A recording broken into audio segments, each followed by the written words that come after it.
Sergeant Nyawera for her service. May she rest in peace. The multi-billion shilling Swanky Bunge Tower, officially opened by President Ruto Thursday morning, has been dogged by controversy ranging from delay in construction, cost variation and poor workmanship, interdiction of staff and concerns around the safety and security of members of parliament. A section of MPs have termed the building as substandard and not worth its cost, even as others have embraced it.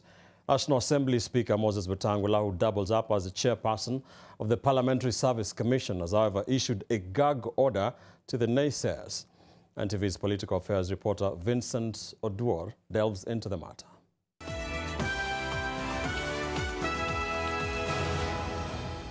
The 28-story new Bunge Tower will house members of parliament offices, committee sittings, the kitchen, modern library, gym, and other social amenities. But even as members continue to occupy it in phases, its status has caused uproar among the legislators.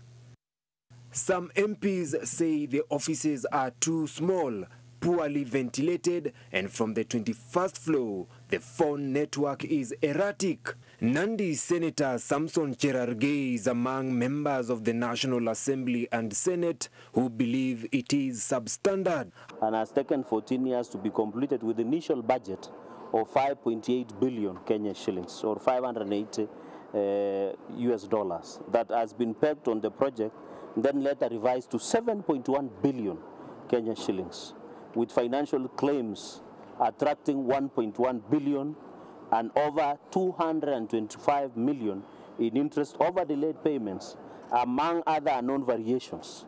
Hence, the total amount up to now from 5.89 billion are shot to 9.8 billion Kenya shillings.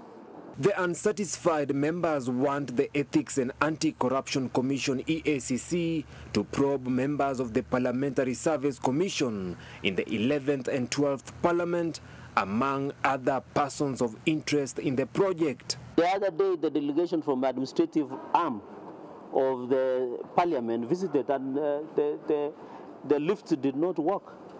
And some of the offices don't have windows. And members of parliament might end up getting a disease called kwashiorkor, or is it jaundice, when you don't expose yourself to light. And there is a lot of functionality. If you see members of parliament are not willing to move from KICC, which is dirty and does not have lighting, and toilets are smelling, they don't want to move to a new building, there is a problem. The matter has raised a comparative need between the Bunge Tower and the Central Bank of Kenya's Pension Towers. Pension Towers is a 27-story ultra-modern building that cost 2.49 billion shillings and took 3.5 years to be completed. On the other side, Bunge Towers is a 28-story building that cost over 9 billion shillings and took 14 years to be almost fully completed. We should be constructing around 3 new 27-story buildings with what we are doing with 1-story building of Bunge Towers. Honorable Speaker, how do we assuage the public? How do we address these concerns that are coming from the public about the efficacy of the Bunge Tower project? However, a week later, Wandai has made a U-turn. He has praised the workmanship, giving the building a clean bill of health. That in the 12th Parliament, I was privileged to chair the Public Accounts Committee.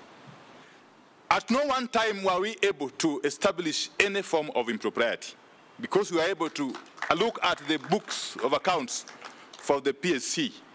Now 3 parliamentary staff have allegedly been interdicted for leaking information to the media on the questionable status of the complex. Interdiction is pure malice, which hand it's meant to silence the officers and any other voices that might want to speak out against the ills in the whole of Bunge. The negative statements about Bunge Tower have seemingly infuriated National Assembly Speaker Moses Wetangula, who on Wednesday seemingly gagged the perpetrators. Those members who have been pouring vitriol on this process in fact, may find themselves before the Powers and Privileges Committee because they're saying things without proof. They're saying things that are utterly untrue. Some of the members are questioning why Bunge Towers is being officially opened without a certificate of completion, certificate of occupation, certificate by public health, explanation of the pending works, and provision of the total pending bills yet to be paid. The contractor of the building does not owe Senator Cherargei any duty to show him the completion certificate or any other document for that matter. But some members have welcomed the latest move. Kwa hiyo usisikie fitna za huku na huku, kaa ngangari. Na sisi tunasema Mheshimiwa Spika, yes, mambo mazuri lazima yapigiwe upatu. Lile jumba liko sawa kabisa. The place is prestigious with a good carpet. The furnitures are new, they are good compared with where we were used to before. And I went up to my office on the 21st floor and I found that away from the good things that have been spoken about, there's also music. You know, I love Lingala and Rumba. There's Rumba. I don't know if some of you have joined the place. There's Rumba playing in the background. It's a great place. On Tuesday, parliamentary journalists who wanted to access the building and verify some of the claims from members were denied access. This is even as most of the members shy away from publicly expressing their dissatisfaction. Former Speaker Kenneth Marende is the one who approached President Mwai Kibaki in 2009 for the project at a cost of 5 billion shillings. The Grand Coalition government then provided a budget for the 28-story office block, and it was expected to be completed by 2014.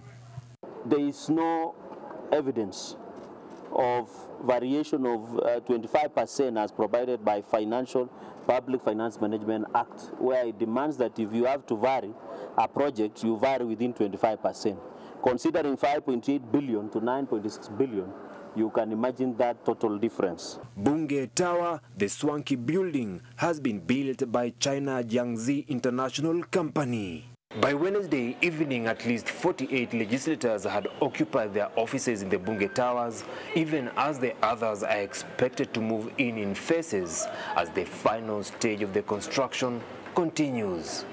Vincent Odur, NTV, Nairobi.